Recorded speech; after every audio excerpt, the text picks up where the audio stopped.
আপনি কি মনে করেন যে একটা স্মার্টফোন, একটা চুলা আর একটা রেসিপি জানলেই 2026 সালে একটা রান্নার চ্যানেল গ্রো করা সম্ভব? বা আপনি কি এমন কেউ যে একটা রান্নার চ্যানেল নিয়ে কাজ শুরু করতে চাইতেছেন, দিনের পর দিন ভিডিও আপলোড করেই যেতেছেন কিন্তু কোনো রেজাল্ট পাইতেছেন না? তাহলে অন্য কোনো ভিডিওতে চলে যাওয়ার আগে এই ভিডিওটা শেষ পর্যন্ত দেখেন, কারণ আজকে আমি কুকিং কন্টেন্ট নিয়ে আপনার এতদিনের যেই ধারণা সেটা ভাঙিয়ে দিয়ে একেবারেই নতুন করে চিন্তা করতে শিখাবো। আমার চ্যানেলে সবচেয়ে বেশি যেই প্রশ্নটা আসে সেটা হচ্ছে কিভাবে রান্নার চ্যানেল শুরু করব, বা how to start a cooking channel in 2026। আজকে সেই সবগুলা প্রশ্নের উত্তর আমি দিব, তবে আমার উত্তর আপনার পছন্দ নাও হতে পারে, কারণ ফাওয়ালাপে আমি কন্টেন্ট ক্রিয়েশন নিয়ে কঠিন কথাগুলোই শুধু বলি। 2026 সালে এসে আপনি রান্নার চ্যানেল শুরু করতে চাইলে প্রথমেই মার্কেট অ্যানালাইসিস করতে হবে। বাজারটা এখন বিশাল বড় একটা ট্রাফিক জ্যাম, যেই জ্যামে বসে আপনি হুদাই হর্ন বাজাইতেছেন আর ভাবতেছেন কেউ আপনার জন্য রাস্তা ছেড়ে দিবে। আসলে কেউই আপনার জন্য রাস্তা ছাড়বে না। কেন কেউ আপনার রাস্তা ছাড়বে না আর কিভাবে আপনি এই জ্যাম ঠেলে সামনে যাবেন, সেই ফাওয়ালাপি এখন শুরু করতেছে।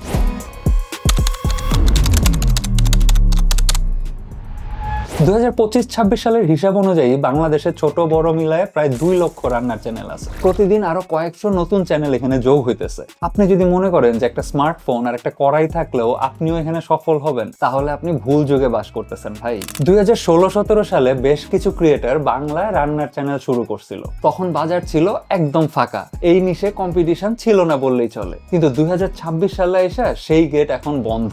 মার্কেট এখন ওভার স্যাচুরেটেড। এই ওভার স্যাচুরেটেড মার্কেটে আপনি যখন গরুর মাংসের রেসিপি দেখাইতেছেন, আপনি কি হিসাব করছেন যে একটা এপিসোড বানাইতে আপনার খরচ কত হয়? বাংলাদেশে এখন গরুর মাংসের দাম প্রতি কেজি 800 টাকারও ওপরে। মশলা, গ্যাস, আপনার পরিশ্রম আর এডিটিং এর সময় ধরলে একটা ভিডিওর পিছনে আপনার ইনভেস্টমেন্ট অ্যাটলিস্ট 1000 থেকে 1500 টাকা। এখন দেখেন যে মনিটাইজেশনের পর ইউটিউব আপনাকে কত টাকা দেয়। বাংলাদেশে ইউটিউবের সিপিএম মাত্র 53 থেকে 74 সেন্ট, অর্থাৎ 1000 ভিউতে আপনি $1ও পাইতেছেন না। আসলে আপনি প্রতি ভিডিওতে লস করতেছেন, ব্যবসার নামে নিজের পকেটের টাকা পুরায় অযথা কিছু নয়েজ ক্রিয়েট করতেছেন, আর দিন শেষে রিটার্ন 0। বাংলাদেশের রান্নার নিশে কিছু নাম যেগুলো শুনলে মোটামুটি সবাই চিনে: around me BD, spice Bangla, আরবি কিচেন। অনেকেই মনে করেন ওরা পারলে আমি কেন পারবো না। উত্তরটা চলেন দেখি। অ্যারাউন্ড মি বিডি তারা শুধু রান্না দেখায় না, তারা চ্যারিটিও করে। 53,000 মানুষের কাছে তারা খাবার পৌঁছায় দেয় এবং তাদের চ্যানেলের আয় দিয়ে পুরা গ্রামের উন্নয়ন করে। এটাকে বলে ভ্যালু এডিশন। স্পাইস বাংলা কেন তারা সফল? কারণ তাদের প্রোডাকশন কোয়ালিটি সিনেম্যাটিক। তারা জানে কিভাবে কিউরিওসিটি লুপ তৈরি করতে হয়। বাংলাদেশে থেকে তারা Thai curry, Korean barbecue, Italian pasta, international recipes, এই গ্যাপটা তারা ফিল করছে, যেটা আগে কেউ করে নাই। আরবি কিচেনের প্রোডাকশন কোয়ালিটি দেখেন, camera angle, food styling, editing pace, এইগুলা দেখেন। এটা দেখলে মনে হয় না যে বাংলাদেশের কোনো ভিডিও দেখতেছি। আর আপনি রান্নাঘরের ময়লা দেয়াল আর তেল চিচ্ছেটা হাড়ি পাতিল দিয়ে ভিডিও বানায় আর ভিডিওর ব্যাকগ্রাউন্ডে হাবিজাবি কথা বসায় ভাবতেছেন আপনিও কোটি কোটি টাকা কামাবেন। এখানে যেই 3টা চ্যানেলের কথা বললাম, সেই প্রত্যেকটা চ্যানেল একটা ইউনিক অ্যাঙ্গেল নিয়ে কাজ করছে, একটা গ্যাপ খুঁজে বের করছে এবং সেই গ্যাপে কনসিস্টেন্টলি কাজ করে গেছে। আপনি কি তাদের সাথে প্রতিযোগিতা করার মতো ডিফারেন্ট কিছু করছেন? বাংলা রান্নার কন্টেন্টের কোনো গ্যাপ খুঁজে বের করে তারপরে ভিডিও বানানো শুরু করছেন, নাকি প্রতিদিনই যেন তেন একটা রান্নার ভিডিও বানায় নিজেকে কেক আপি মনে করতেছেন? আমি রোজকার রান্নার ভিডিও বানাই, এটা কোনো অ্যাঙ্গেল না ভাই, এটা ডেসক্রিপশন। আর শুধু ডেসক্রিপশন দিয়ে চ্যানেল চলে না ভাই। বাংলাদেশের রান্নার চ্যানেল থেকে আসলে কিভাবে টাকা ইনকাম করা যায়, যেটা বেশিরভাগ ক্রিয়েটরই জানে না, সেইটা নিয়ে 3টা পয়েন্ট আমি এই ভিডিওর শেষে বলতেছি। তার আগে এখন সবচেয়ে বড় সমস্যার কথাটা বলি, কেন আপনার ভিডিওতে কোনো ভিউ আসে না সেইটা।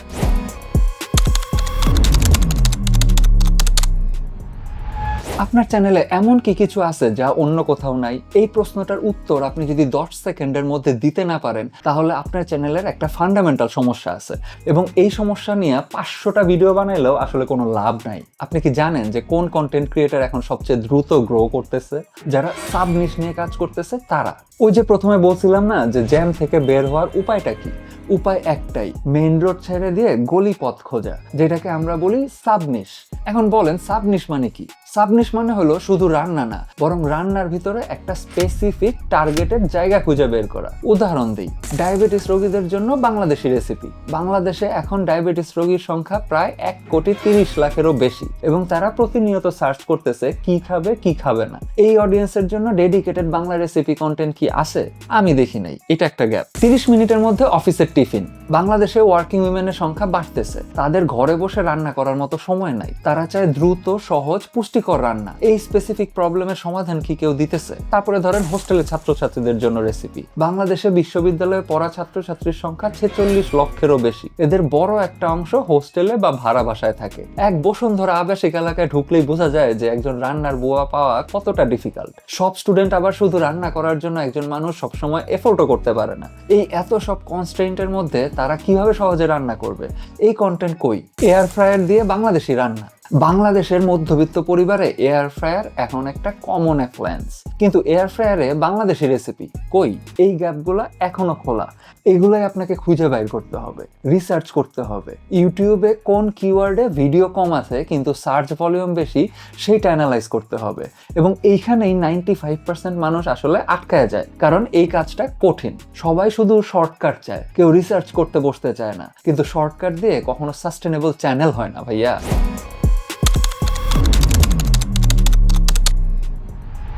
এখানে আরেকটা বিষয় হইতেছে এইও বা অ্যান্সার ইঞ্জিন অপটিমাইজেশন। এটা কি?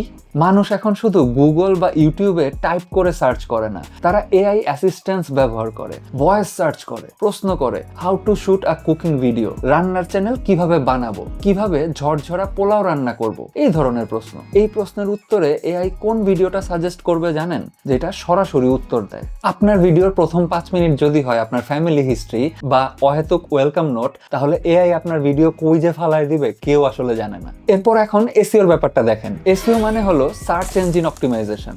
আপনার টাইটেল হইতে হবে সলিউশন ওরিয়েন্টেড। আমি আজকে কি রান্না করলাম, এটা কোনো টাইটেল না। টাইটেল হবে এইরকম, 10 মিনিটে মেহমানের জন্য শাহী পোলাও রেসিপি। কিওয়ার্ড রিসার্চ করেন, দেখেন মানুষ ইউটিউবে কোন সমস্যার সমাধান খুঁজতে আসতেছে।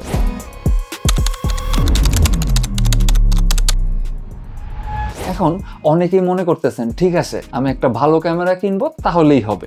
ভাই, ক্যামেরা কিনা সহজ, কিন্তু প্রেজেন্টেশন মানে শুধু ক্যামেরা না। প্রেজেন্টেশন মানে হলো একটা total package. Light, background, food, styling, কথা বলার পেস আর টোন, এডিটিং এর রিদম, থাম্বনেল, টাইটেল, ডেসক্রিপশন, এই প্রত্যেকটা জিনিস সমানভাবে গুরুত্বপূর্ণ। লাইটের কথাই ধরেন, আপনার ভিডিওতে রান্নাঘর যদি অন্ধকার থাকে, খাবারের রং ঠিক মতো দেখা না যায়, তাহলে সেই খাবার দেখা কারো জিহ্বায় পানি আসে না। আর জিভে জল আনা রেসিপি না হলে সেটা কেউ ফলো করতে যাবে না। ফুড কন্টেন্টের সবচেয়ে বড় অস্ত্র হলো খাবারটাকে এমন ভাবে দেখানো যেন সেটা দেখেই দর্শকের পেটে পাগল পাগল ক্ষুধা লেগে যায়। সেটা শুধু ক্যামেরায় হয় না, তার সাথে লাইট আর আর্ট ডিরেকশনও লাগে। তারপর ধরেন সাউন্ড।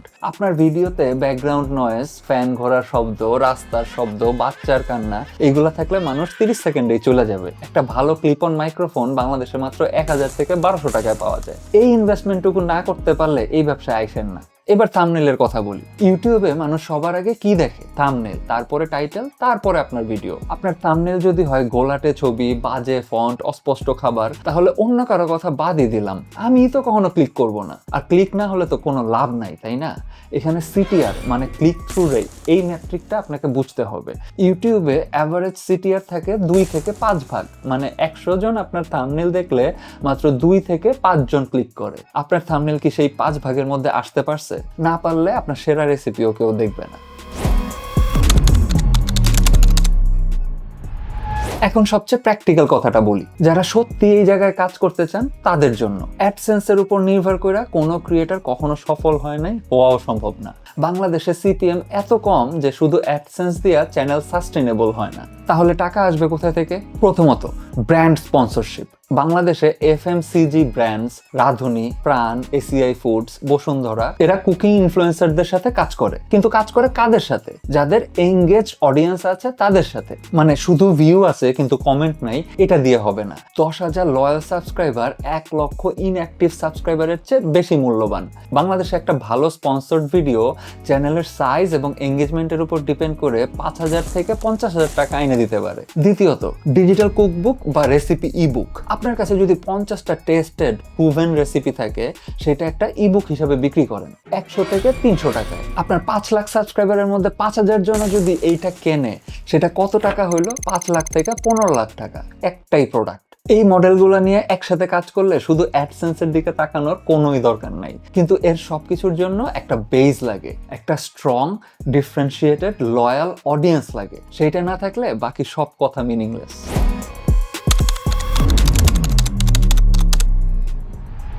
আমি জানি এতক্ষণ অনেক কঠিন কঠিন কথা শুনলেন, কেউ কেউ হয়তো এখন রেগেও গেছে, ভাবতেছেন এই লোককে নিজে কি করে, এত বড় বড় কথা কেন বলতেছে। ঠিক আছে, এর একটা ধৈর্য রাখেন, কিন্তু রাগের পাশাপাশি একটা কাজ করেন, একটা কাগজ নেন এবং অনেস্টলি আমার 3টা প্রশ্নের উত্তর দেন। 1, আপনার টার্গেট অডিয়েন্স কে, মানে একদম নির্দিষ্ট করে, সবাই বললে হবে না, নির্দিষ্টভাবে কে।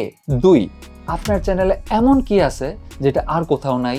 3, আপনার কন্টেন্ট দেখলে ভিউয়ারের জীবনে কি পরিবর্তন আসবে। এই 3টা প্রশ্নের উত্তর যদি না দিতে পারেন তাহলে আপনার চ্যানেলের ডিরেকশন ঠিক নাই। ডিরেকশন ঠিক না থাকলে কনসিস্টেন্সিও কাজ করে না। ভুল ডিরেকশনে কনসিস্টেন্ট থাকলে আপনি আরো দ্রুত ভুল জায়গায় পৌঁছাবেন। কিন্তু যদি পারেন, আপনি যদি সত্যি এই 3টা প্রশ্নের উত্তর দিতে পারেন, তাহলে বলবো আপনি শুরু করেন স্লোলি, কনসিস্টেন্টলি আর ডেটা দেখে, এক্সপেরিমেন্ট করে, নিজেকে ইমপ্রুভ করে। আর মনে রাখবেন, ইউটিউবে কেউ রাতারাতি বড় হয় নাই, অ্যারাউন্ড মি বিডি হয় নাই, স্পাইস বাংলা হয় নাই, কেউই হয় নাই। যারা টিকে আছে তারা টিকে আছে কারণ তারা সঠিক ডিরেকশনে, সঠিক জায়গায়, সঠিক সময়ে কনসিস্টেন্টলি কাজ করছে। সেটা করতে পারলে আপনারও হবে। এখন আপনার কাছে 3টা রাস্তা আছে।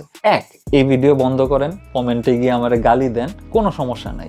2, গালি দেওয়া শেষ হইলে কমেন্টে লিখেন আপনার চ্যানেলের অ্যাঙ্গেল কি হইতে পারে, আমি পড়বো, সত্যিই পড়বো। 3, এই ভিডিওটা সেই মানুষটারে পাঠান যে রান্নার চ্যানেল খোলার কথা ভাবতেছে, তাকে এই সত্যি কথাগুলো জানতে দেন। আর আপনিও যদি সত্যিকারের কাজের কথা শুনতে চান তাহলে ফাওয়াল আপের সাথেই থাকেন। দেখা হবে তাহলে পরের ভিডিওতে। টাটা।